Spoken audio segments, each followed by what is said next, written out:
नमस्कार दोस्तों, स्वागत है आप सभी का हमारे YouTube चैनल ब्रीथ वर्मा पर। दोस्तों, जैसा कि आज हमारे चैनल पर आप सभी लोगों ने देखा होगा, कुछ नए कैंडिडेट भी जुड़े हैं, जिसमें प्राची मैम आपको ट्रांसफ़र ऑफ प्रॉपर्टी एक्ट यानी संपत्ति अंतरण अधिनियम 1882 पढ़ा रही हैं। और उसके साथ आज हमारे साथ हमारे YouTube चैनल पर पहली बार जुलेखा मैडम जुड़ी हैं, जो आप सभी के लिए नया चेहरा होंगी। प्राची मैम आपको गूगल मीट पे कांटेक्ट पढ़ा चुकी थी, तो आप सभी उनसे पहले से परिचित थे, भली भांति परिचित थे। और कुछ विद्यार्थियों का वहाँ जो रिस्पांस आया था कि वास्तव में प्राची मैम ने कांटेक्ट जो मुझे समझाया वो कहीं पे नहीं मिला। तो इसीलिए जो गूगल मीट पे आपको कांटेक्ट पढ़ाई थी, वहाँ पे कुछ रिकॉर्डेड फॉर्म में आपके पास हमारे पास डाटा नहीं है। बस केवल आप स्टूडेंट ही हैं जो जान सकते हैं कि वास्तव में मैडम ने कितनी मेहनत की और किस तरीके से आपको कांटेक्ट पढ़ाया। यूजीसी नेट लेवल का, जुडिशरी लेवल की, किस तरीके की चीज़ों को उन्होंने किया। तो अब मैं यहाँ पे, एक तो मैम की बात हो गई, दूसरी बात जो हमारी नई कैंडिडेट मैम जुड़ी हैं, जो आपको बीएनएसएस पढ़ाएंगी और उसको तुलनात्मक सीआरपीसी के साथ बातें करेंगी। तो वहाँ पे जो जुलेखा मैम आपको पढ़ा रही हैं, उनका 8 से 9 साल का जो एक्सपीरियंस रहा है प्रैक्टिस का कोड का, तो वो भी आपको बताएंगी। हो सकता है कि वो जो ऑनलाइन पहली बार आपके समक्ष आई हैं, तो हो सकता है कुछ आपको समस्याएं अगर हैं तो आप कमेंट बॉक्स में लिखिए, उसमें भी सुधार होगा। और आपको बीएनएसएस मैं वादा करता हूँ कि जब वो एक बार आपको पढ़ा देंगी तो आप मानिए कि उसके बाद आपको किसी भी तरीके की समस्या उस सब्जेक्ट की नहीं रह जाएगी। जैसे जैसे वो आपको एक दो वीडियो के बाद वो आप में अपनापन आएगा और आपको वो सब्जेक्ट से जो उनकी स्किल है प्रैक्टिस की, वो आपको नज़र आने वाला लगेगी। तो ये रही बात हमारे नए 2 सदस्यों का। और दोस्तों, उन सभी की वीडियो पर आप जाकर कमेंट लिखा करें। जिस भाषा में, जिस भाव में आप लिख सकते हैं, वहाँ पे कमेंट लिखिए। और अपने सब्जेक्ट संबंधित जो भी आपकी विचार है कि हमारे प्रोफेसर जो हमारे साथ जुड़े हैं, वो प्रोफेसर आपको किस तरीके से और अच्छा बता सके, और उसकी आप राय भी वहाँ पे दे सकते हैं। तो दोस्तों, ये बात हुई हमारे सदस्यों की। अगले एक आपके सदस्य जुड़ने वाले हैं सुनील सर, जो इलाहाबाद से हैं, और वो सर आपको बीएनएस पढ़ाएंगे। और बीएनएस के साथ आपको बीएनएस और आईपीसी का तुलनात्मक अध्ययन कराएंगे। और यकीन मानिए दोस्तों, जिस दिन वो आपको पढ़ाने आ गए, वो जुड़ने वाले हैं, आज उनसे बात हुई है, जिस दिन वो आपको आ गए पढ़ाने, इस दिन के बाद आप इंडियन पैनल कोड और नई संहिता जो आपकी बनी है, भारतीय न्याय संहिता 2023, एक भी क्वेश्चन, और दूसरी बात है कि मेंस में प्रॉब्लम कैसे लिखनी है, वो भी बात आपको वो बता देंगे। और इन सभी के साथ एक आपके नए टीचर जुड़ने वाले हैं, और जो आपको पढ़ाएंगे, जो बहुत ही अच्छी जानकारी जिनके पास है फैमिली लॉ की। तो फैमिली लॉ का भी मान के चलिए सब्जेक्ट कुछ ही दिनों में, मान के चलिए मई या 15 मई के बाद वो आपका सब्जेक्ट शुरू हो जाएगा। तो दोस्तों, मैं प्रयास करूंगा कि हर एक सब्जेक्ट यूजीसी नेट और उसके साथ आपका जो एपीयू एग्ज़ाम होने वाला है यूपी का, बिहार का, तो उन सभी में जो हिंदी माध्यम के विद्यार्थी हैं उनको बेस्ट लेक्चर मैं यहाँ से प्रोवाइड कराऊँ। और आप सभी एक काम करना कि जितना हो सके, आप मान लीजिए कुछ ला के स्टूडेंट हैं और उनके परिवार में भी लोग सदस्य होंगे, तो वो लोग वीडियो तो हमारी नहीं देख सकते हैं, लेकिन कम से कम आप उनसे ये कह दीजिए कि चैनल हमारा सब्सक्राइब करवा दीजिए। क्योंकि हम एक संख्या में जब आ जाएंगे, थोड़ा हमारा चैनल थोड़ा क्या करना चाहिए कि सर्चिंग में दिखाने लगे, तो इतनी संख्या हमारी हो जाए कि हम सर्चिंग में आने लगें। उसके बाद जो भी विद्यार्थी हैं अपने आप पढ़ते रहे, फिर हम आपसे ये कहने नहीं जाएंगे कि आप हमारे चैनल सब्सक्राइब करवाइए या कुछ भी करिए। बस एक मैं आपसे ये गुजारिश करता हूँ कि आप ये सब करिए। तो आज मैं जो बात करने जा रहा हूँ यूजीसी नेट के स्पेशली विद्यार्थियों के लिए, और ये बात होगी उन विद्यार्थियों के लिए भी जो विद्यार्थी एलएलबी में हैं, और एलएलबी में उनका सब्जेक्ट क्या है, ह्यूमन राइट। तो ह्यूमन राइट को मैं यहाँ पे शुरुआत करूँगा, और इसका जो स्तर होगा, ये जो जिस स्तर की हम बात यहाँ पे करेंगे, वो करेंगे यूजीसी नेट असिस्टेंट प्रोफेसर के लिए जो आपका एग्ज़ाम होता है, उसके लिए मैं बात करूँगा। और ये आपको फ़ायदा करेगा, आपके जो भी एलएलएम एंट्रेंस एग्ज़ाम जब होता है वहाँ पे भी ह्यूमन राइट पूछा जाता है, और पीएचडी के एंट्रेंस एग्ज़ाम भी मैंने देते समय ये देखा है कि वहाँ से एक दो क्वेश्चन हमेशा पूछा जाता है। एक तो डेट यहाँ से पूछी जाता है 10 दिसंबर 1948 को मानव अधिकार घोषणा कब हुई थी। तो ये 10 दिसंबर 1948, और जीएस में भी यहाँ से क्वेश्चन आता है कि 10 दिसंबर 1948 को मानव अधिकार दिवस कब मनाया जाता है, तो 10 दिसंबर को। एक क्वेश्चन तो आप ह्यूमन राइट से साधारण तरीके से भी आप किसी भी एग्ज़ाम में बैठे जाएंगे। अब की बार पुलिस के एग्ज़ाम में पूछा गया था कि मानव अधिकार दिवस कब मनाया जाता है, तो आपको वहाँ पे पता होना चाहिए 10 दिसंबर को ये मनाया जाता है। तो यहाँ पे मैं बात इन सब की बात ना करके हम बात डायरेक्ट आते हैं ह्यूमन राइट की बात करते हैं। और ह्यूमन राइट की जो भी आपने देखा होगा कि ये काफ़ी आपके सामने चीज़ें, बहुत सारी इसमें क्लियर चीज़ें लिखी हैं, और उसके साथ इसमें पहले से पढ़ी हुई पीडीएफ है, यानी कि मेरे द्वारा पढ़ी गई है, और इससे मैंने यहाँ से चीज़ों को क्लियर किया है, और असिस्टेंट प्रोफेसर यानी यूजीसी नेट क्वालिफाई किया है। उसके साथ पीएचडी भी मैंने 3 से 4 पेपर पीएचडी एंट्रेंस का भी निकाला, और वही मेरी चल रही है इस समय। तो ये यहाँ से जो भी एक पीडीएफ आपको लग रही है, लेकिन ये मेरा नोट्स है, और यहाँ से आपको बहुत ज़्यादा फ़ायदा मिलेगा। तो पहले बात हम देखते हैं मानव अधिकार विधि। मानव अधिकार विधि में आपको यहाँ पे पढ़ना है सबसे पहली बात कि आखिर मानव अधिकारों की शुरुआत कहाँ से हुई, यानी कि वो कौन से समय हैं, वो कौन से सन हैं जब से मानव अधिकारों की शुरुआत हुई। तो यहाँ पे जो पहली बात लिखी गई है, तो पहली एक परिभाषा पूछी गई थी, तो उनको मैं देख लेता हूँ कि कुछ परिभाषाएं हैं जो मैंने यहाँ पे लिख रखी हैं, जब पढ़ रहा था, कभी तैयारी कर रहा था, तब उन चीज़ों को मैंने लिख लिया था।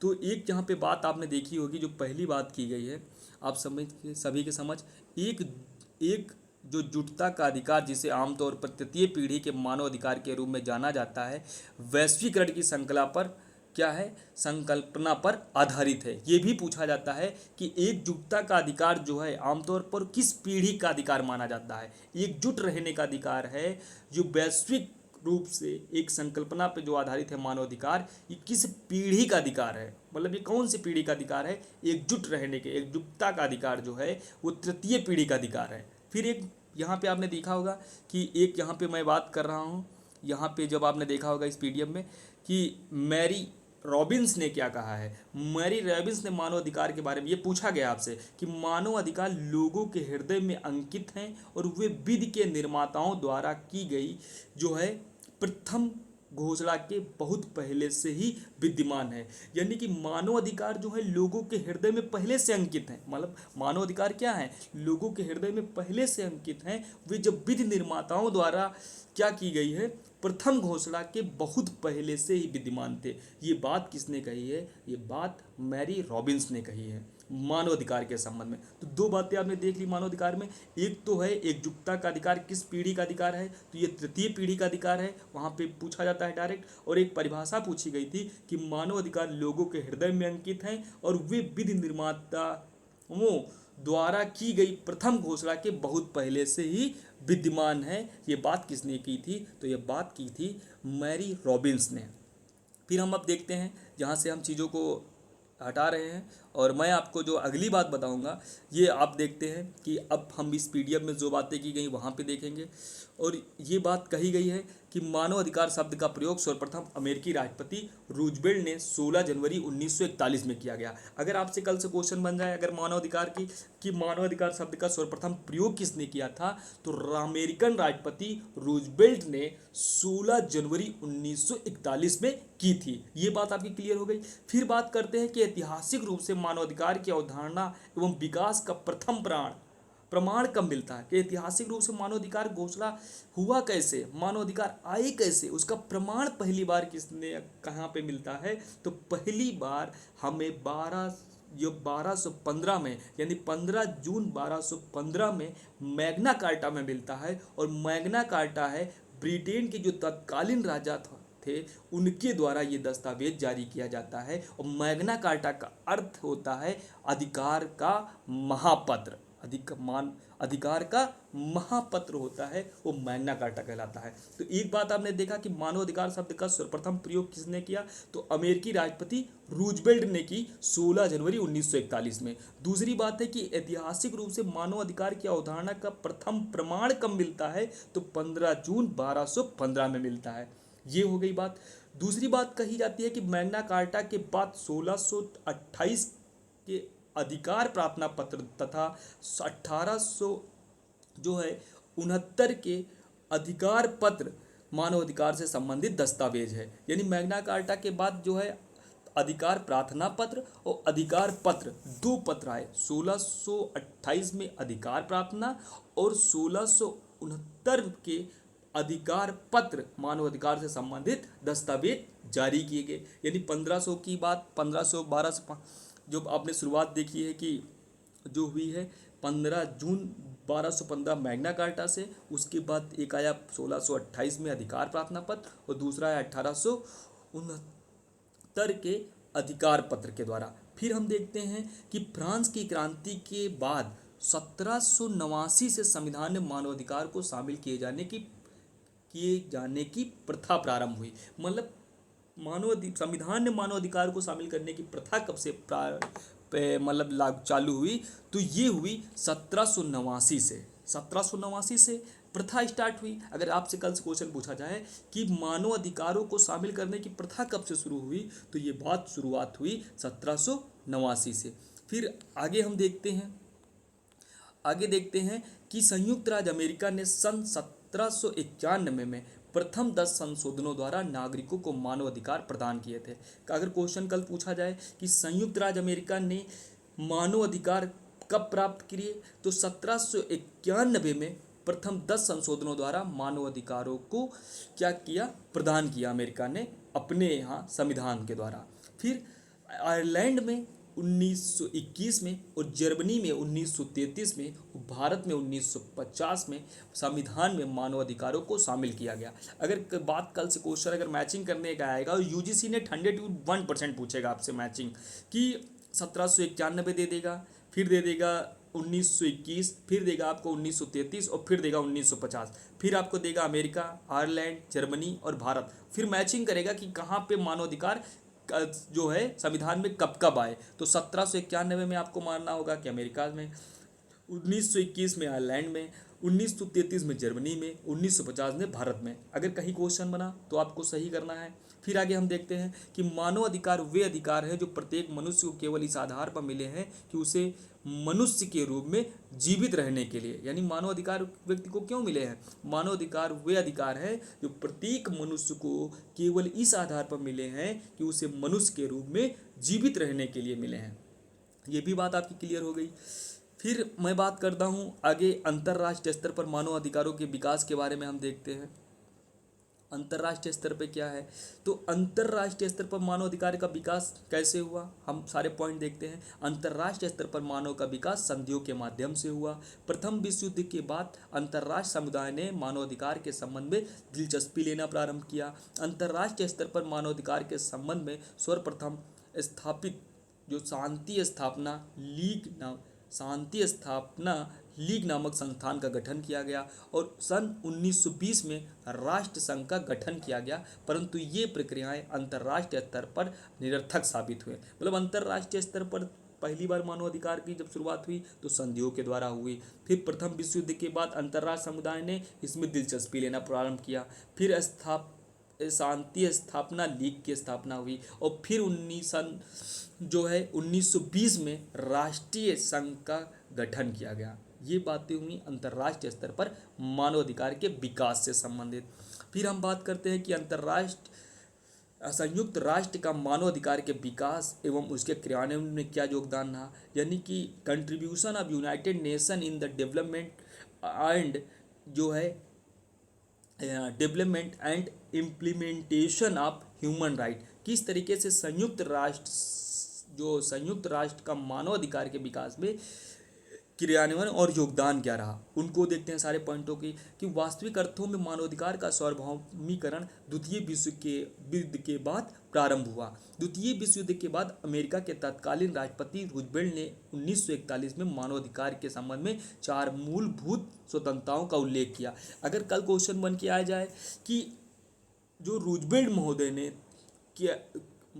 महोदय ने अमेरिका के राष्ट्रपति ने 1941 में मानवाधिकार संबंधित 4 कितनी मूलभूत स्वतंत्रताओं की बात की थी, तो क्वेश्चन आपका आंसर होगा 4 मूलभूत स्वतंत्रताओं की बात की थी। अगला पॉइंट हम देखते हैं। अगला पॉइंट क्या बताता है कि अगला पॉइंट हमारा है कि यहाँ पे बात की गई है 1946 में रूजवेल्ट की अध्यक्षता में मानव अधिकार आयोग की स्थापना की गई थी। अगर कल क्वेश्चन बन के आ जाए कि मानव अधिकार आयोग की स्थापना किसकी अध्यक्षता में की गई थी, तो 1946 में रूजवेल्ट की अध्यक्षता में प्रथम मानव अधिकार आयोग की स्थापना की गई थी। और संयुक्त राष्ट्र महासभा में 10 दिसंबर 1948 को मानव अधिकार घोषणा पत्र को स्वीकार किया था। ये डेट ये याद करना है 101%।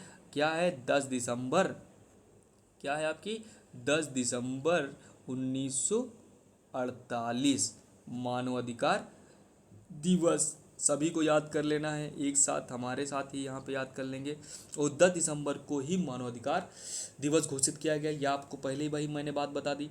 फिर हम देखते हैं कि इससे जुड़ी क्या बातें हैं जो लास्ट में की गई हैं।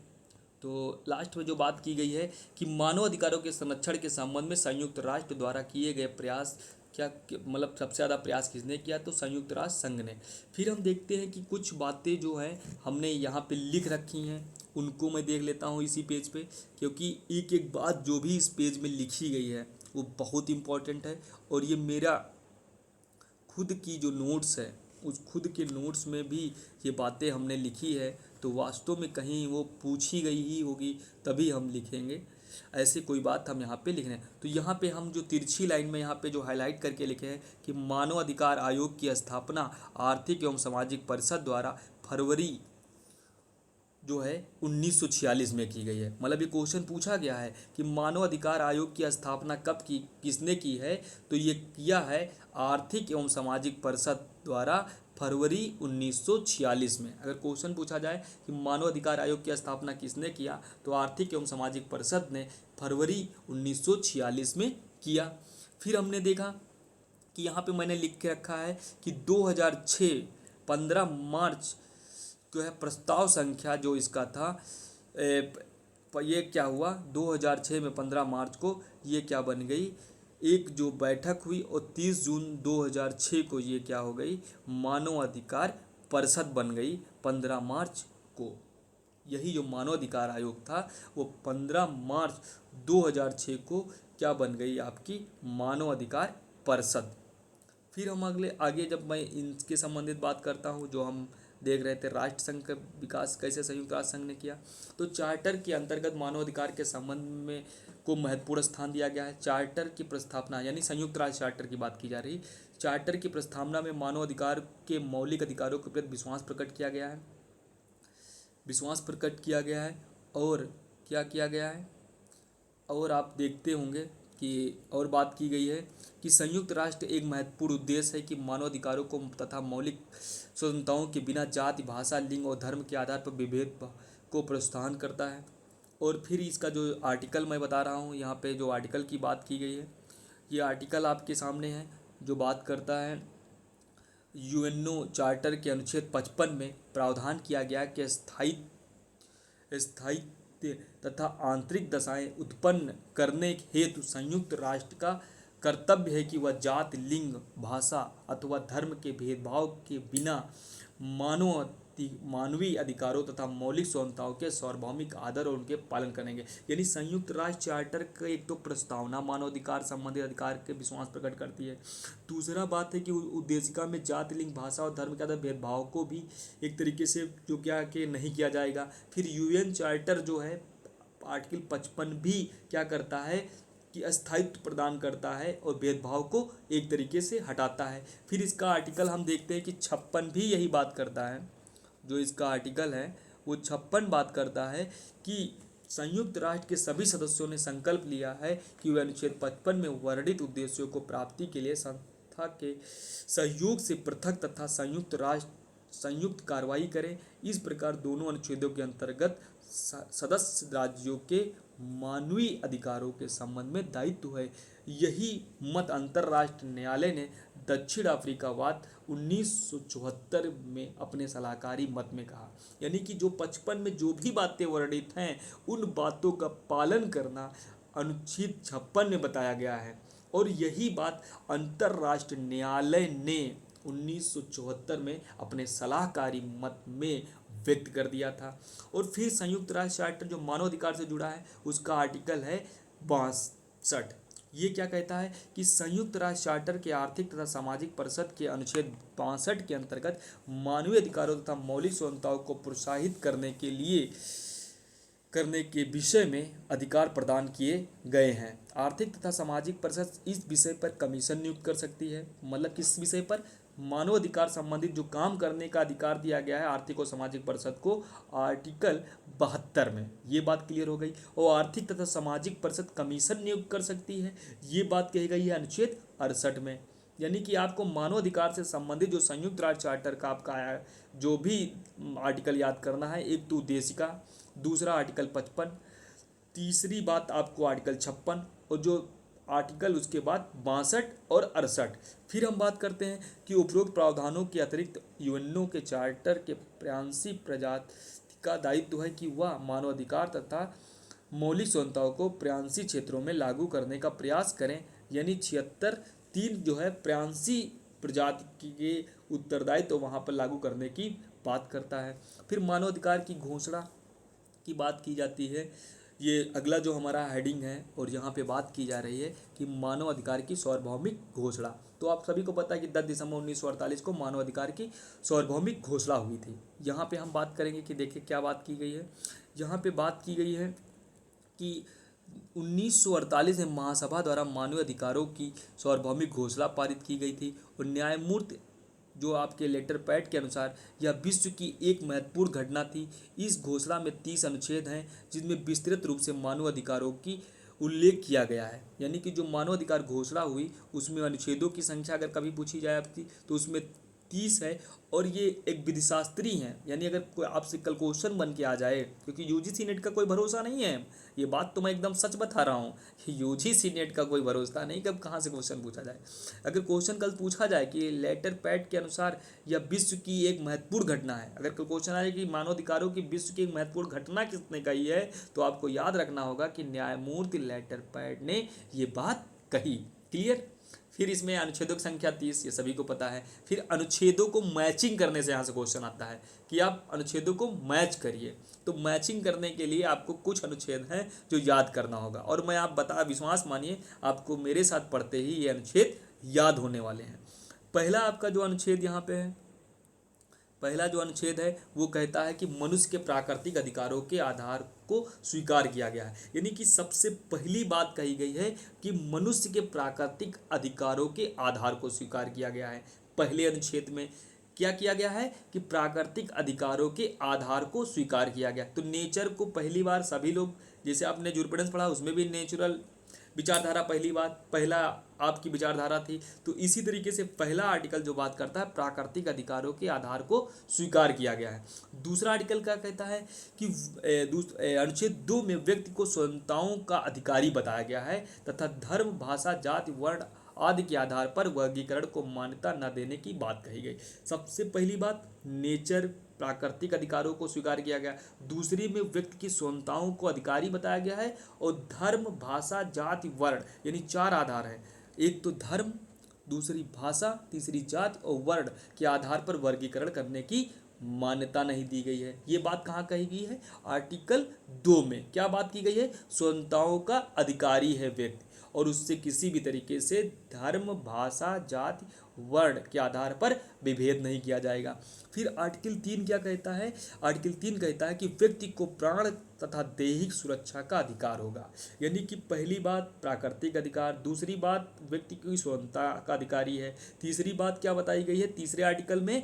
प्राण तथा दैहिक सुरक्षा का अधिकार, जो आपको आर्टिकल 21 में फंडामेंटल राइट में मिलता है भारतीय संविधान में, वही बात यहाँ पर क्या की गई है? आर्टिकल 3 में की गई है, प्राण एवं दैहिक स्वतंत्रता। 3 में क्या किया गया? प्राण तथा दैहिक स्वतंत्रता, याद कर लीजिए। चौथे में दासता तथा दास व्यापार को क्या किया गया है? प्रतिषिद्ध किया गया है दासता को। तो चौथे में क्या बात की गई है? दासता को। पहले में आपको प्राकृतिक अधिकार, दूसरे में व्यक्ति को स्वतंत्रता का अधिकारी बताया गया, तीसरे में प्राण एवं दैहिक सुरक्षा की, चौथे में दासता तथा दास व्यापार को प्रसिद्ध करने की। 4 आपको बिल्कुल याद हो गए होंगे, पहला, दूसरा, तीसरा, चौथा। क्लियर?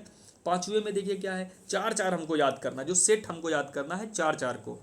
ठीक, पांचवें में क्या बात की गई है, अनुच्छेद 5 में व्यक्ति को क्या किया गया है, यंत्रणा देने से मुक्त करने की बात की गई, यानी कष्ट उस व्यक्ति को नहीं दिया जाएगा, कष्ट नहीं दिया जाएगा, 5 में बात की गई है। 6 में क्या कहा गई है कि अनुच्छेद 6 में व्यक्ति को विधि के समक्ष व्यक्ति के रूप में मान्यता दी गई है, यानी विधि के समझ व्यक्ति के रूप में मान्यता कब दी गई है, 6 में दी गई है। ठीक है, क्लियर। देखो यंत्रणा की बात 5 में, विधि के समझ व्यक्ति के रूप में मान्यता 6 में, 7 में क्या गया, विधि के समान संरक्षण का उल्लेख किया गया है। तो यंत्रणा और विधि के समक्ष व्यक्ति के रूप में मान्यता और संरक्षण की बात 7 में की गई है। फिर आपको क्लियर हो गया सभी को, बिल्कुल। 8 में आइए, 8 से 12 तक के व्यक्ति को मनमानेपन के विरुद्ध और सुनवाई का अवसर तथा हस्तक्षेप के विरुद्ध अधिकार प्रदान किए गए हैं, यानी कि मनमाने पूर्ण सुनवाई का अवसर, हस्तक्षेप के विरुद्ध अधिकार, ये बात की गई है आर्टिकल 8 से 12 तक। 13 से 15 तक क्या बात की गई है, आर्टिकल अनुच्छेद जो है 13 से 15 तक में व्यक्ति को संचार का अधिकार है, वह देश में हो या विदेश में हो, राष्ट्रीयता का अधिकार है। आर्टिकल 16 में व्यक्ति को अपना परिवार बसाने की, मतलब परिवार कहाँ पे बताता, 16, यानी कि अब पहले भी मान के चलिए 15-16 साल में शादी हो जाती है तो परिवार बसाने के एक तरीके से ट्रिक से याद कर सकते हैं कि परिवार बसाने की बात यहाँ पे की गई है 16। 17 में है व्यक्ति को संपत्ति का अधिकार है, यानी संपत्ति 17 संपत्ति 17 संपत्ति। ठीक, 18 और 19 में धर्म तथा मत तथा विचार की स्वतंत्रता की बात है। अब वाक्य अभिव्यक्ति स्वतंत्रता 19 में यहाँ भी है, यहाँ पे भी धर्म और वाक्य अभिव्यक्ति स्वतंत्रता की बात की गई है 18 और 19 में। 20 में क्या की गई है, व्यक्ति को सम्मेलन करने तथा संघ बनाने की स्वतंत्रता की बात की गई है, यानी 20 में सम्मेलन और संघ बनाने की स्वतंत्रता की बात की गई है। 21 में मत देने का अधिकार की बात की गई है। क्लियर आप सभी को। तो 21 में क्या बात की गई, व्यक्ति को मत देने का अधिकार 21 में से गया है। और पहले प्रधानी के इलेक्शन को लड़ने के लिए कितनी साल की एज थी, 21 साल की, यानी 21 याद करना, मत मत मत मत देने का अधिकार। ठीक, फिर 22 से 26 तक में व्यक्ति को व्यवसाय चुनने तो समान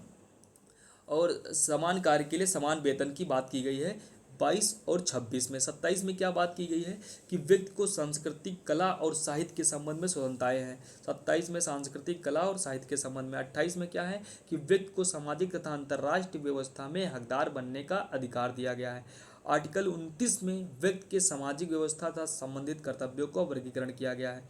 अनुच्छेद 30 में निर्वाचन संबंधित प्रावधानों का उल्लेख किया गया है। तो मतलब चुनाव संबंधित बात 30 में, 29 में है व्यक्ति के सामाजिक व्यवस्था संबंधित कर्तव्य की बात। तो क्लियर आप सभी को, मैं आशा करता हूं कि आप सभी को आर्टिकल क्या हो गए होंगे, याद हो गए होंगे। आप क्या करना है, इसको एक बार चस्पा भी अपने सामने, मतलब इसको कितना भी याद करेंगे, और नंबर मैं 100% बताता हूँ कि यहाँ से ये क्वेश्चन 100% हर बार आता है।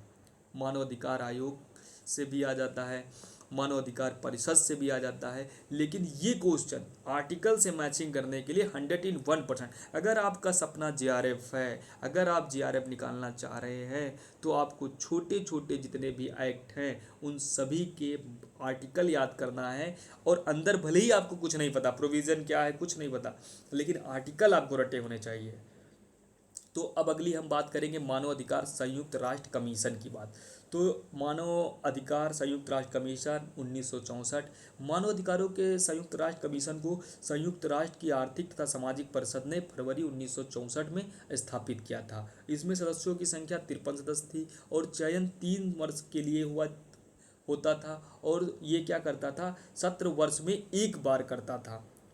क्या करता था, सत्र वर्ष में एक बार करता था। इसे कार्रवाई करने का अधिकार नहीं था, यह केवल तथ्यों का पता लगाती थी। यानी मानव अधिकार संयुक्त राष्ट्र कमीशन की स्थापना कौन की, आर्थिक और सामाजिक परिषद, कब की, फरवरी 1964 में। कुल सदस्यों की संख्या 53।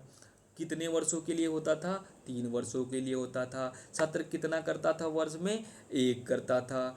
ठीक, इतना ही आपको यहाँ से याद करना है। क्लियर। फिर बात की जा रही है मानव अधिकार का अंतर्राष्ट्रीय वित्त। यानी मानव अधिकार संबंधी अंतर्राष्ट्रीय संबंधित पैसे वैसे की व्यवस्था क्या है भाई, इसको भी देख लिया जाता है। तो इसकी बात की गई है 23 मार्च 1976 को लागू किया गया। अगर कल कहीं आप पे आके कल अगर आपको यूजीसी नेट हेडिंग बना रहा है कि मानव अधिकार संयुक्त राष्ट्र कमीशन की एक हेडिंग, इसकी स्थापना कब हुई तो 1964।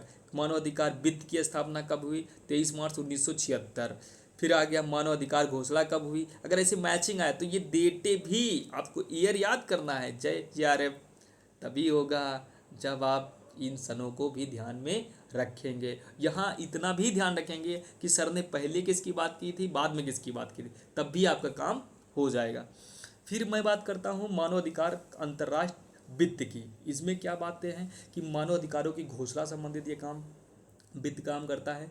नागरिक तथा राजनीतिक अधिकारों की परिसंविदा 1966, आर्थिक सामाजिक तथा सांस्कृतिक अधिकारों की परिसंविदा 1966, नागरिक तथा राजनीतिक अधिकारों की परिसंविदा का एक ऐच्छिक प्रोटोकॉल की बात करता है।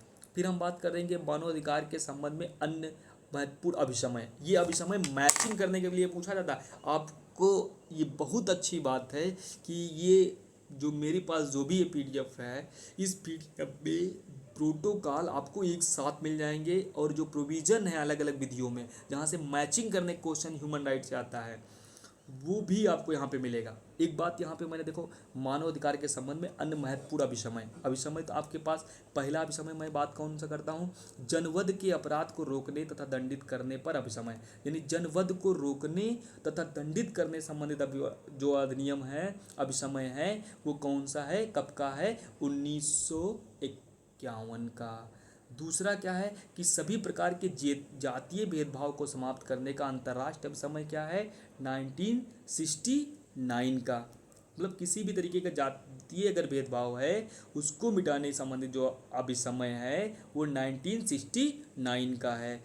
और अभी अपनी जनवध का देखा है कि जनवध के अपराध को रोकने के लिए 1951 का था। जातीय भेदभाव वाला जो खत्म कर रहा है वो 1969 का है। महिलाओं के विरुद्ध सभी भेदभाव को समाप्त करने का जो अभिसमय है वो 1981 का है, यानी 1981 का। यानी कि पहले जनवध 51, फिर जातीय भेदभाव को समाप्त करने वाला 1969, फिर अपने महिलाओं के संबंध सभी प्रकार के भेदभाव संबंधित जो अभिसमय था वो 1981 का है। फिर बालकों के अधिकार संबंधित अभिसमय कब आया तो 1990। अगर मैचिंग आई तब पक्का फंसेंगे, नहीं तो आप याद कर लेना कि जो है ये क्या क्या सन है इनके।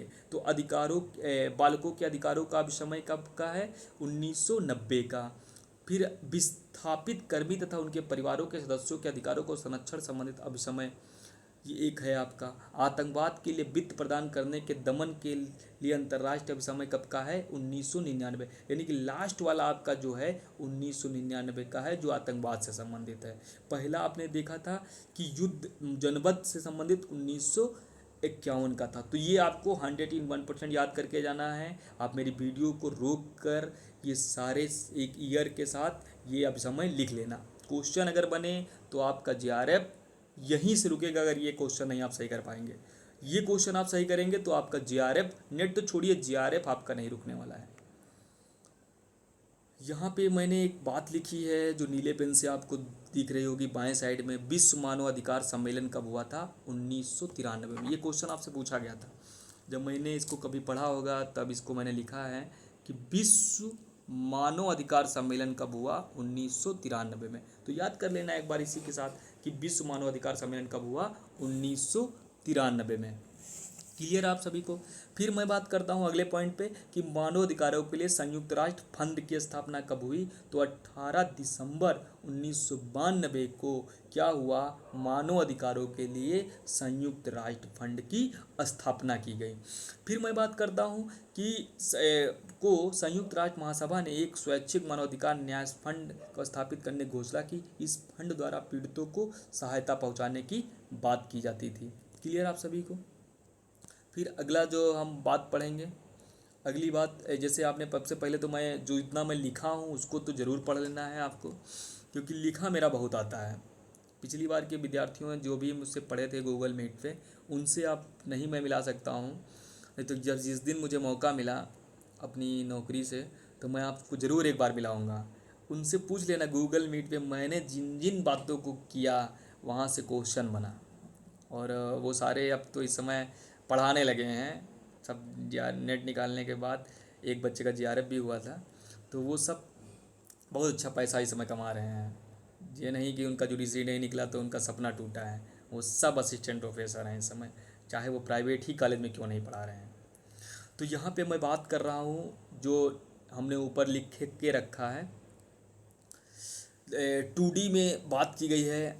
जो आपका मानव अधिकार संबंधित जो आपका एक्ट है 1993 के, उसमें 2D में मानव अधिकार की परिभाषा दी गई है। और मानव अधिकार की परिभाषा में जो शब्द है उनका क्रम पूछा गया था एक बार। जो 1993 का जो एक्ट है, 28 दिसंबर 1993 का मानव अधिकार आयोग के गठन हुआ।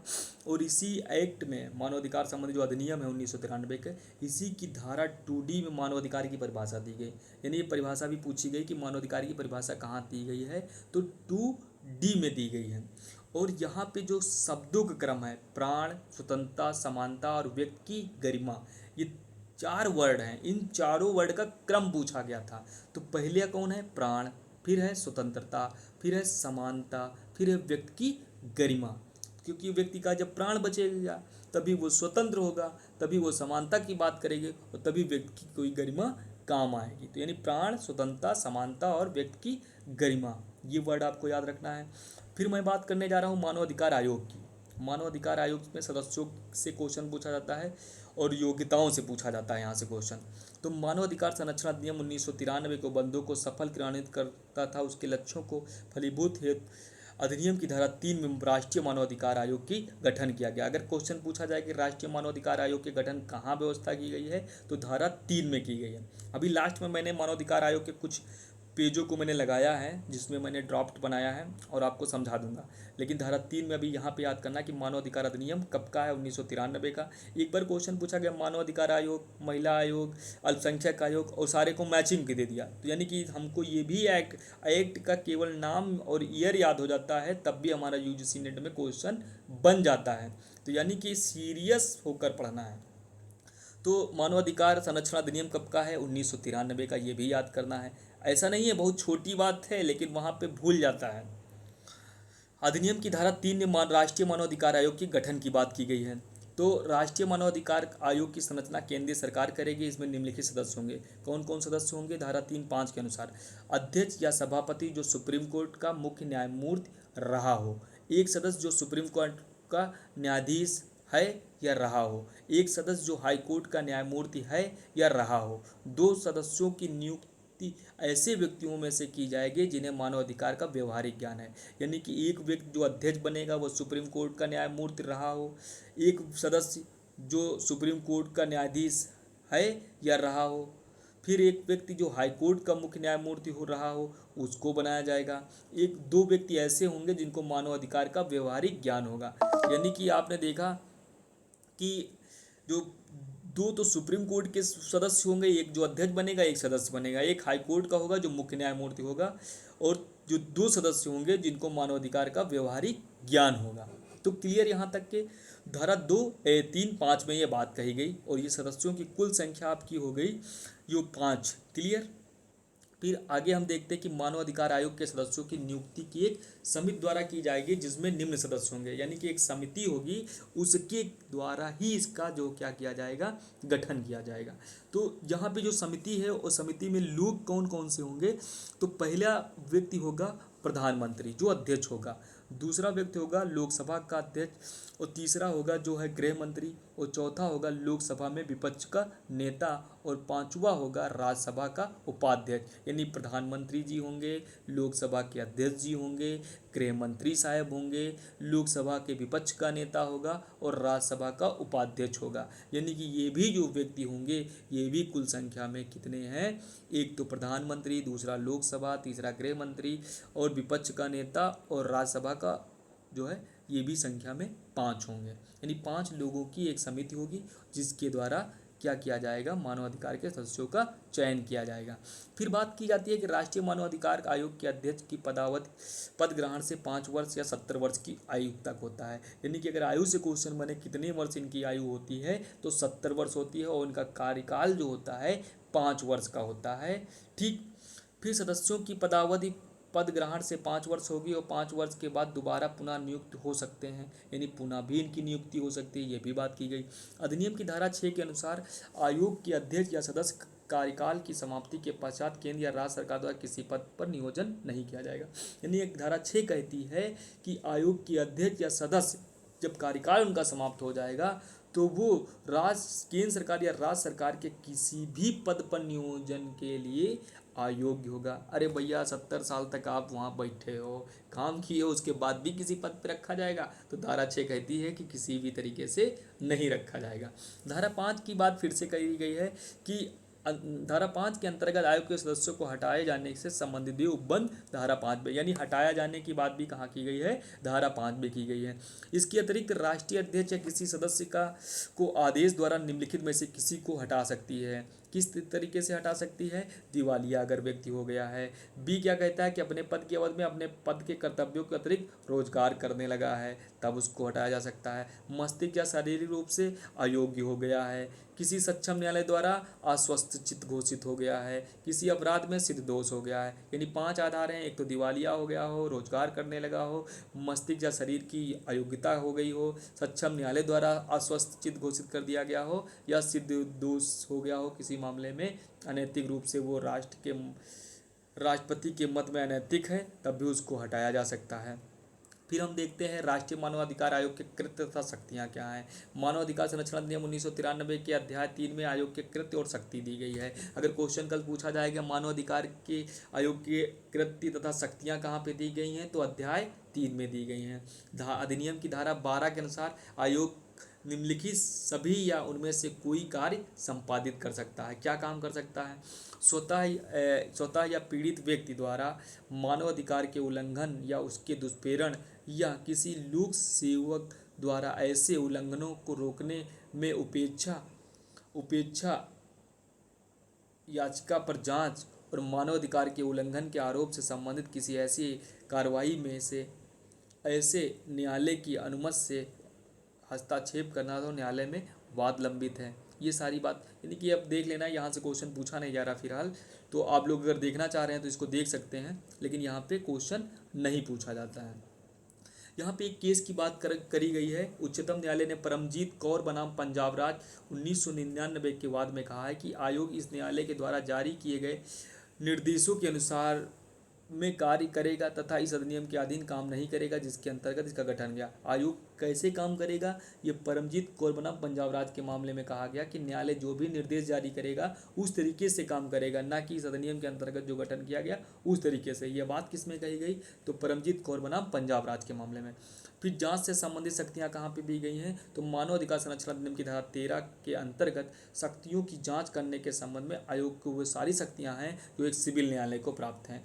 लमसम जितने भी आप आयोग देखेंगे वहाँ पे अगर शक्ति की बात की जाती है, अगर उसमें कोई अथॉरिटी का अगर नाम लिया जाता है तो उसको सिविल न्यायालय संबंधित सारे अधिकार होते हैं। तो यहाँ से भी क्वेश्चन नहीं पूछा था। अन्वेषण की बात 14 में की गई है, अन्वेषण की भी बात ज़्यादा पूछा नहीं। अगर आपसे पूछा जाएगा तो यही पूछा जाएगा कि जांच की बात कहाँ की गई है, तो धारा 13 में। अन्वेषण की बात कहाँ की गई है, तो धारा 14 में। ये पेज आपका क्लियर हो गया। फिर इस पेज में इतनी बातें होने के बाद जो है हम देखेंगे, यहाँ पे इतनी बातें होने के बाद हम बात करेंगे इस एक्ट के, जो मैंने यहाँ पे रेड कलर में आपको दिख रहा होगा इस स्क्रीन पे, और एक थोड़ा मैं छोटा करने का प्रयास कर रहा कि विश्व शरणार्थी दिवस कब मनाया गया। एक बार क्वेश्चन पूछा गया है कि विश्व शरणार्थी दिवस कब मनाया गया है, तो 20 जून को मनाया गया है। ठीक है, विश्व शरणार्थी दिवस कब मनाया गया है? 20 जून को। फिर क्वेश्चन पूछा गया कि न्यायाधीश एएस आनंद ने कहा है कि मानव अधिकारों के उल्लंघन का सबसे गंभीर जो है उदाहरण देश में आम जनता में निरंतर बढ़ती रही गरीबी। यानी कि आपसे क्वेश्चन पूछा जाएगा कि जस्टिस न्यायाधीश जो एएस आनंद है उन्होंने कहा कि जो मानवाधिकार का उल्लंघन सबसे ज़्यादा किस तरीके से हो रहा है, तो गरीबी को जो बढ़ रही है देश में उसके संबंध में बात करते हैं। फिर अगली हमारी जो बात हो रही है वो जो बात होगी, जांच की हो ही गई है, अन्वेषण की भी बात हो गई है। अब बात होगी शिकायत जिनका विचार आयोग नहीं कर सकता है। ये बात मानवाधिकार संरक्षण अधिनियम की धारा 36 में की गई है कि मानवाधिकार आयोग किन शिकायतों की क्या नहीं कर सकता है, विचार नहीं कर सकता है। ये पहली बात कौन सी है? पहली बात है कि ऐसे मामले जो किसी राज्य आयोग या किसी अन्य आयोग में जो कि किसी विधि के अंतर्गत स्थापित किए गए हैं या लंबित हैं। दूसरी बात है कि आयोग ऐसे किसी मामले में जांच नहीं करेंगे जिसके मानवाधिकारों के उल्लंघन का कृत्य होने के तिथि के 1 वर्ष समय बीत गया है। यानी अगर 1 वर्ष समय बीत गया है तो भी उसका जो है जांच नहीं कर सकते हैं। फिर यहाँ पे जो क्वेश्चन आता है कि असामान्य वर्गों का संरक्षण समूह, महिला, बच्चे, अल्पसंख्यक एवं शरणार्थी, यानी महिलाओं संबंधित क्या प्रोविज़न है, शरणार्थियों संबंधित क्या प्रोविज़न है और जो अल्पसंख्यक संबंधित क्या प्रोविज़न है, यहाँ से भी क्वेश्चन यूजीसी नेट पूछता है। जैसे कि मैंने अभी आपकी बात की गई, तो महिलाएं एवं पुरुषों आज भी असमान दुनिया में रहते हैं और इस कारण शासकीय और निजी व्यवहार तथा विधि और संस्थाएं रही हैं। 21वीं सदी के न्यायोचित तथा जनतांत्रिक समाज के निर्माण के लिए सभी लोगों के लिए अवसर की समानता अनिवार्य है। समता, विकास और शांति पर आधारित समाज के लिए आवश्यक है कि महिलाओं का सर्वांगीण विकास हो। महिलाओं के साथ भेदभाव दूर करने हेतु उनके उचित बर्ताव हेतु अनेक अंतर्राष्ट्रीय करार किए गए। ऐसे महत्वपूर्ण करार निम्नलिखित हैं। यहाँ से क्वेश्चन बनेगा, मैं 100% कहता हूँ कि ये आपको जो भी अंतर्राष्ट्रीय स्तर पर महिलाओं संबंधित, बच्चों संबंधित जो भी संधियाँ हुई हैं उन सभी को आपको याद करना है। पहली बात की गई है कि महिलाओं के राजनैतिक, आर्थिक और सामाजिक अधिकारों की पदोन्नति हेतु महिलाओं की परिस्थिति पर कमीशन कब स्थापित किया गया है? तो 1946 में। महिलाओं के राजनीतिक, आर्थिक और सामाजिक अधिकारों की पदोन्नति हेतु महिलाओं की परिस्थिति पर कमीशन कब स्थापित हुआ है? 1946 में। संयुक्त राष्ट्र संघ की महासभा के द्वारा व्यक्तियों के अवैध व्यापार पर रोक एवं अन्य व्यक्तियों की वेश्यावृत्ति तथा शोषण पर अभिसमय कब बना? तो 1949 में। संयुक्त राष्ट्र महासभा द्वारा क्या बना? अवैध व्यापार पर रोक एवं अन्य व्यक्तियों की वेश्यावृत्ति द्वारा शोषण पर अभिसमय बना 1949 में। क्लियर? अंतर्राष्ट्रीय श्रम संस्था द्वारा पुरुषों एवं महिलाओं कर्मकारों के समान मूल्य के कार्य के लिए समान वेतन की बात पहली बार कब की गई? 1951 में। क्लियर? यानी अंतर्राष्ट्रीय श्रम संस्था द्वारा पुरुष एवं महिलाओं को समान कार्य के लिए समान वेतन की बात कब की गई? तो 1951 में। याद रखना है। क्लियर? ये सब नोट कर लीजिए आप, उसको रटिए रोज, क्योंकि ये अगर आपको याद रहा है, नहीं तो हमारी पढ़ाई याद रखें कि हमने पहले कमीशन की बात की गई, फिर हमने अवैध व्यापार रोकने की बात, वेश्यावृत्ति संबंधित बात की, फिर हमने समान वेतन की बात 1991। तो ये अगर हमको ये सीक्वेंस भी याद हो कि सर ने हमको पहले क्या बताई थी, कमीशन की, दूसरी बात हमको अवैध व्यापार रोकने की बात की थी, वेश्यावृत्ति की बात की थी, तीसरी बात क्या की थी? अंतर्राष्ट्रीय। तो इस तरीके से भी याद रहेगा, तभी वहाँ पे एलिब्रेट करके आप लगा देंगे। तो चौथा यहाँ पे क्या बात की गई? महासभा द्वारा मतदान के अधिकार समेत महिलाओं को राजनीतिक अधिकार का अभिसमय कब मिला? इन राजनीतिक अधिकार पर अभिसमय कब हुआ महिलाओं संबंधित? तो 1952 में। अपने पति के कार्यों के बावजूद अपनी राष्ट्रीयता धारित किए रहने या परिवर्तित करने का अधिकार कब मिला? 1957 में। पति के कार्यों के बावजूद भी राष्ट्रीयता धारित कब मिला? 1957 में। नियोजन तथा उपजीविका से संबंधित भेदभाव का अभिसमय कब हुआ? 1960 में। विवाह हेतु सम्मति, विवाह के लिए न्यूनतम आयु तथा विवाहों के पंजीकरण पर अभिसमय कब बना? तो 1962। अभी क्वेश्चन ये बने नहीं हैं, जिस दिन बनेंगे आप पक्का बता रहे हैं, जीआरएफ यहीं से रुकेगा। नेट तो अब मार ले जाएंगे कहीं ना कहीं हमसे पढ़ के, लेकिन जीआरएफ अगर रुकेगा तो केवल यही रुकेगा। पूछा जाएगा आपसे नियोजन तथा उपजीविका के संबंधित भेदभाव पर अभिसमय कब बना? तब 1960 में। विवाह या संपत्ति, विवाह के लिए न्यूनतम आयु तथा विवाहों के पंजीकरण पर अभिसमय कब बना? 1962 में। महिलाओं के विरुद्ध भेदभाव की समाप्ति पर घोषणा कब हुई? 1967 में। महिलाओं पर विश्व सम्मेलन मैक्सिको सिटी 1975 के द्वारा समानता, विकास एवं शांति विषय पर प्रथम विश्व कार्रवाई योजना था। महिलाओं के लिए प्रथम विश्व दशक का स्वीकार किया गया था 1975 में। महासभा के द्वारा 1976 में महिलाओं के संयुक्त राष्ट्र दशक के लिए शैक्षिक फंड तथा महिलाओं की उन्नति के लिए संयुक्त राष्ट्र शोध संस्था की स्थापना की गई। अगर कल क्वेश्चन बनेगा कि संयुक्त राष्ट्र शोध संस्था महिलाओं के लिए कब बनी, 1976 में। महिलाओं के लिए संयुक्त राष्ट्र के दशक के लिए स्वैच्छिक फंड कब बना, 1976 में। ये भी आपको क्लियर होना चाहिए। फिर बात करते हैं हम, महासभा के द्वारा महिलाओं के विरुद्ध सभी प्रकार के भेदभाव की समाप्ति पर समय कब स्वीकार किया गया, तो 1979 में स्वीकार किया गया। एक यहाँ पे मैंने फिर से जोड़ दिया है कि राज्यविहीन हाथ से संबंधित अब समय कब बना, 1961 में। कोपेनहेग में महिलाओं पर द्वितीय सम्मेलन कब हुआ, 1980 में। नॉर्वे में महिलाओं पर तृतीय सम्मेलन कब हुआ, 2000 में। ये भी आपको याद रखना है। फिर 14 नंबर देखिए कि विकास ने महिलाओं की भूमिका पर प्रथम विश्व की महिलाएं प्रवृत्तियां एवं सांख्यिकी का प्रकाशन हुआ था। ये सारी बातें। फिर अब 17 नंबर देख लीजिए, ये भी इंपॉर्टेंट है कि महिलाओं के विरुद्ध हिंसा की समाप्ति की घोषणा कब की गई थी, तो 1993 में। बीजिंग में 1955 में महिलाओं पर चतुर्थ विश्व सम्मेलन का आयोजन किया गया था। ये भी बात, तो ये सारी बातें पूछी गई। फिर रेड पेन में जो लिखा है इस पेज पे वो भी आप पढ़ लीजिए कि लीन बेंथम जो है, लेनान ने क्या कहा कि मानव प्राणी होने के नाते आप में कुछ अधिकार अंतर्निहित हैं। आप मानव गरिमामय योग्यता रखते हैं जो विधि की पूर्व से क्या है, अस्तित्व में है, विधि से पूर्व से भी अस्तित्व में है। तो ये बात कौन कहता है, ये लीन बेत बेलान ने ये बात नेलान ने ये बात की है। लीन बेत लेलान ने ये बात कही है। फिर इधर रेड पेन में हमने लिखा है कि अटलांटिक चार्टर 1941 ये किससे संबंधित था, तो मानव अधिकार संरक्षण अधिनियम। ये किससे संबंधित था, तो यह मानव अधिकार की से संबंधित था। फिर भारत में महिलाओं से संबंधित कितने आर्टिकल हैं वो भी आपको देखना है। अगली हेडिंग, भारत की महिलाओं की भारत में स्थिति। भारत हमेशा से महिलाओं के निमित्त क्या हुआ है, महिलाओं से निमित्त क्या है, अंतर्राष्ट्रीय और राष्ट्रीय मंच में हितग्राही रहा है। और भारत में देखिए 15(3), 15(1), 15(2) के अनुसार राज्य महिलाओं और बालकों के लिए विशेष उपबंध 15(3) में बात करता है। 39(6) में बात करता है कि पुरुष और स्त्री के समान कार्य के लिए समान वेतन। न्यूनतम मजदूरी अधिनियम 1998 पारित किया गया महिलाओं से संबंधित। और 42 में भी बात की गई है आर्टिकल, महिलाओं के लिए प्रसूति सहायता की व्यवस्था की गई है। प्रसूति सहायता अधिनियम 1961 पारित किया गया है।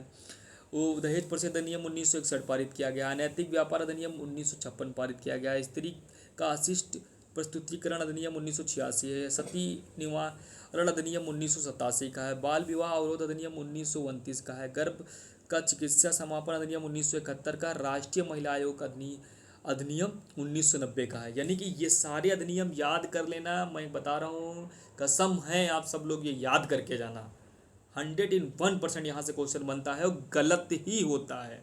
आप तुक्का मारेंगे नहीं सही होगा, मैं 100% कहता हूँ। आप याद करके जाना, कॉन्फिडेंस में जाना, ठीक है। तो ये बात कहाँ पे, देखो एक तो बात है राष्ट्रीय, देखो लास्ट टाइम पढ़ा रहे हैं। राष्ट्रीय महिला आयोग की स्थापना कब हुई, 1990 में। गर्भ का चिकित्सीय समापन अधिनियम कब आया, 1971। ये पूछा गया था, 2 बार मैचिंग में आया है। गर्भ का चिकित्सा समापन अधिनियम 1971 का है। बाल विवाह अवरोध अधिनियम कब का है, 1929 का है। सती निवारण अधिनियम कब का है, 1987 का है। स्त्री का अशिष्ट प्रस्तुतिकरण अधिनियम कब का है, 1986 में। अनैतिक व्यापार अधिनियम कब का है, 1956 का। दहेज प्रतिषेध अधिनियम 1961 का है। प्रसूति सुविधा अधिनियम 1961 का। तो 61 के 2 आपके हो गए। 1956 का अनैतिक से संबंधित है, अशिष्ट का 1986 सभी को याद है। सती निवारण अधिनियम 1987 का है, लेकिन बाल विवाह अवरोध अधिनियम 1929 का है। ये याद रखने हैं आपको। फिर मैंने देखा कि इसमें मैंने लिखा है कि स्त्री के विरुद्ध स्वर रूपी भेदभाव का निवारण अब समय, ये पूछा गया होगा तभी मैंने लिखा है, जो आप गुलाबी पेन से ऊपर देख रहे हैं, ऊपर जो मैंने सबसे लिखा है कि स्त्री विरुद्ध स्वर रूपी भेदभाव निराकरण अभिसमय। तो महासभा द्वारा 10 दिसंबर 1979 की वो बात हुई और 1981 में ये प्रबद्ध हुए। इसमें 30 अनुच्छेद थे और इसमें पक्षकार सदस्य जो थे 180 थे। ये यहीं तक पढ़ना है। फिर हमने देखा कि जब बाईं साइड में मैं एक बार मार्क कर रहा हूँ, बाई साइड में ये जो बातें आपको लिखी गई हैं उसको भी देखना है। और ये बातें की गई हैं कि ये यहाँ पे जो मैंने बातें लिखी हैं, गोला बना दे रहा हूँ एक बार, ये बातें भी आपको पढ़ना है कि 7 नवंबर 1967 को संयुक्त राष्ट्र महासभा ने महिलाओं के विरुद्ध सभी प्रकार के भेदभाव को समाप्ति की थी। कब की थी? तो 7 नवंबर 1967 को महिलाओं के प्रति सभी प्रकार के भेदभाव को समाप्त कर दिया गया था। ठीक है, क्लियर आप सभी को? ये जो मैंने यहाँ पे लिख दिया है ये भी एक बार मैं दिखा दे रहा हूँ। यहाँ पे ये मैचिंग करने पूछा गया होगा तभी मैंने यहाँ पे लिखा है कि मैग्ना कार्टा कब आया? 1215 में। सिविल राजनीतिक पर संविदा कब की है? 1966 के।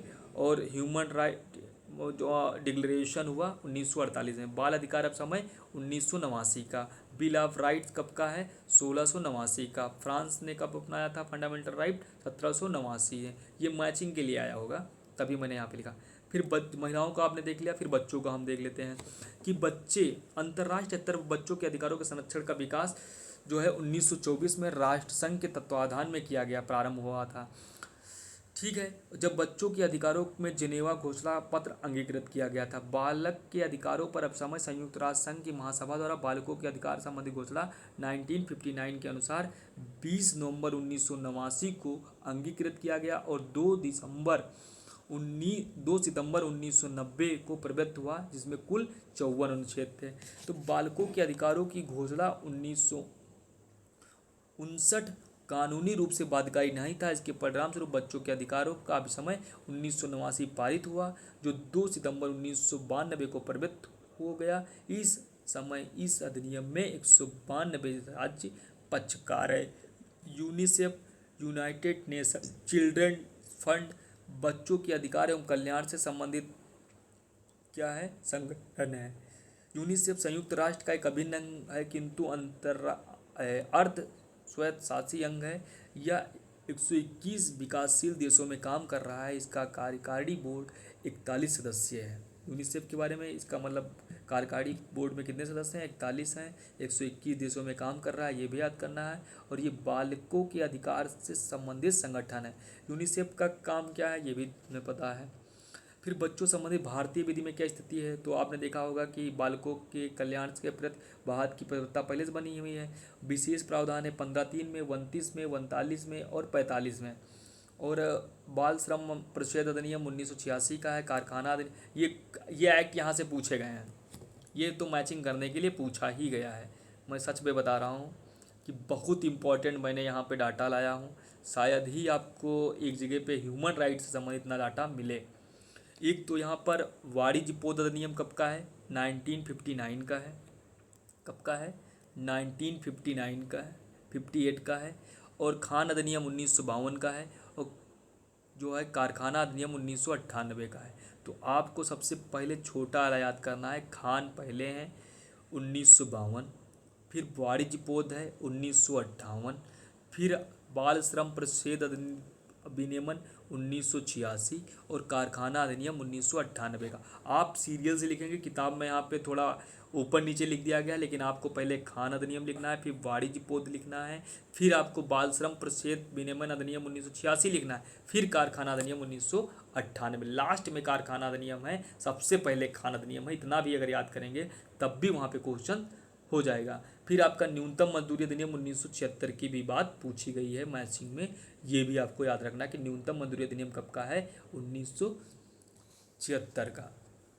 फिर बात मैं करने जा रहा हूँ अल्पसंख्यक की। अल्पसंख्यक के संरक्षण संबंधित बर्लिन संधि हुई थी 1878, एक अच्छा उदाहरण है। 1947 को पेरिस संधियों में अल्पसंख्यकों के संरक्षण से संबंधित प्रावधान किया गया था। कब किया गया था अल्पसंख्यकों से संबंधित प्रावधान? 1947 में। कौन सी संधि में? पेरिस संधि के द्वारा। अल्पसंख्यक के संरक्षण और भेदभाव को रोकने संबंधित उप आयोग की स्थापना आर्थिक और सामाजिक परिषद के निवेदन पर मानव अधिकार आयोग ने किया था और प्रथम अधिवेशन 1946 में। क्लियर? फिर भारत में अल्पसंख्यकों की क्या स्थिति है इसके बारे में देखेंगे। बहुत संक्षेप में मैं बता रहा हूँ और बहुत रिलेवेंट जानकारी है। ये जानकारी शायद ही आपको मिले। भारत में अल्पसंख्यक चाहे वे सजातीय विषयक हों या धार्मिक या भाषाई अल्पसंख्यक हों, भेदभाव नहीं है। 21 जून 1992 को जो है रिपोर्टी जोरी ने ब्राज़ील में ये बात। फिर हम देखते हैं कि भारत में अल्पसंख्यक का सब बहुत बड़ा वर्ग धर्म पर आधारित है। भारतीय संविधान के अनुच्छेद 14 और 15 अल्पसंख्यक के अधिकारों की रक्षा करता है। इसके अतिरिक्त अनुच्छेद 25 से 28 की स्वतंत्रता का अधिकार, मतलब जो एक धर्म की स्वतंत्रता की बात की गई, और अल्पसंख्यक आयोग की स्थापना 1992 में की गई है। कब की गई है? अल्पसंख्यक आयोग की स्थापना 1992 में की गई है। फिर हम शरणार्थियों संबंधित देखते हैं। शरणार्थी संबंधित आपसे पूछा जाता है अब समय कब का है, तो 1951 का है। 1951 का अभिसमय किससे है? शरणार्थियों संबंधित है। क्लियर आप सभी को कि शरणार्थियों संबंधित जो आपका जो अभिसमय है वो कब का है? 1951। यहाँ पे इतना ही क्वेश्चन पूछा जाता है। फिर अगर ज़्यादा से ज़्यादा आपसे पूछा जाएगा कि ये जो शरणार्थी की परिस्थिति का अभिसमय 1951 है, ये कब लागू हुआ, तो ये कब लागू हुआ, तो आपने एक यहाँ पे डेट देख रहे होंगे। ये जो बात जो की गई है 22 अप्रैल 1954 को लागू हुआ है। कब लागू हुआ है? 22 अप्रैल 1954। 22 अप्रैल 1954। ठीक है, क्लियर आप सभी को। तो ये इतना ही आपसे पूछा जाता है। फिर मैंने जो यहाँ पे पेन से लिखा है उसको एक बार रीड कर दे रहा हूँ, और इस तरीके से ये आपका जो है पूरा एक्ट जो भी क्वेश्चन बन रहा था वो समाप्त हो गए हैं। और मैं कुछ नोट्स लाया हूँ इसके साथ 2 पेज, वो आपको देखना है, वहाँ से भी क्वेश्चन पूछे जाते हैं। तो यहाँ पे जो पहली बात की गई है, अमर सेन ने मानवाधिकार के संबंध में निम्न टिप्पणी की थी। क्या टिप्पणी की थी अमर सेन ने? ये पूछा गया क्वेश्चन है आपसे, तो थोड़ा सीरियस होकर पढ़ लेना। भले ही यहाँ पे राइटिंग मेरी थोड़ी अच्छी नहीं है, और उस समय जब प्रेशर था कि नेट निकालना है, जीआरएफ निकालना है, तो उसका प्रेशर में पढ़ाई की गई थी, और अच्छी पढ़ाई की गई थी। आप लोग देख भी रहे होंगे कि मैंने गूंज के एकदम पढ़ा था। भाई नेट निकालना है, जीआरएफ निकालना है, तो ऐसे ही पढ़ाई करना ही पड़ेगा। समझ रहे ना आप सभी लोग? तो यहाँ पे जब मैं बात कर रहा हूँ, अमर सेन ने मानव अधिकार के संबंध में निम्न टिप्पणी की थी। क्या की थी? कि मानव अधिकार के 2 अंग हैं, इसमें एक को नकारात्मक स्वतंत्रता कहा, और इस अर्थ में यह कहा कि महत्वपूर्ण है कि यह नकारात्मक है, और दूसरे को आपको ये क्या बात की? सकारात्मक। यानी नकारात्मक और सकारात्मक मानवाधिकार के बारे में किसने टिप्पणी की थी? तो ये कहते थे अमर सेन महोदय। तो क्लियर आप सभी को? तो क्वेश्चन है, आपको कल करवा दूंगा। और मैं यहाँ पे जो आज बात करूँगा इस एक्ट में, जो मैं यहाँ पे पेज लगा के लाया हूँ, तो दोस्तों ये पीडीएफ मेरी थोड़ी वहाँ पे दूसरी तरीके से लिख गई है। मैं इसको थोड़ा यहीं पे रोक दे रहा हूँ, और जितनी इस बुक में बातें थी उसको मैंने कर लिया, और हमारा समय भी यहाँ पे हो गया। देखते देखते 1 घंटे 2 मिनट हो गया है, और देखा कि 1 घंटे में आप उतने महत्वपूर्ण प्रोविज़न जो शायद अपने आप नहीं पढ़ पाते थे, और यहाँ से क्वेश्चन भी 4 से 5 आपके जो 4-5 नंबर आपके मिलते थे, यानी 2 से 3 क्वेश्चन 100% यहाँ से आते हैं। तो उस 2 से 3 क्वेश्चनों को, अगर जितनी मैंने बातें बताई हैं, अगर आप वो ध्यान कर ले गए, आप उनको चार्ट बना के लिख लिए, तो मैं वादा करता हूँ कि आपका ह्यूमन राइट से क्वेश्चन अब गलत नहीं होने वाला है। तो दोस्तों मैं फिर से आपसे मैं एक बात कहना चाह रहा हूँ कि भले ही आप अपने यूट्यूब चैनल पे केवल आप ही सुनते हैं, लेकिन घर में जितने भी लोग हैं उनमें अगर मेरा चैनल एक बार सब्सक्राइब कर देंगे, और सब्सक्राइब करने के बाद वो अगर सर्चिंग में आने लगेगा, तो उससे ये फ़ायदा मुझे मिलेगा कि मैं थोड़ा ज़्यादा स्तर पे पहुंच पाऊंगा। और मैं किसी भी तरीके से आपसे और सपोर्ट नहीं चाहता हूं, लेकिन ये सपोर्ट मैं आप सभी से चाहता हूं। तो दोस्तों मैं अपनी बात को यहीं पे समाप्त करता हूं। जय हिंद दोस्तों। आपने इतनी धैर्य से सुना उसके लिए बहुत बहुत धन्यवाद।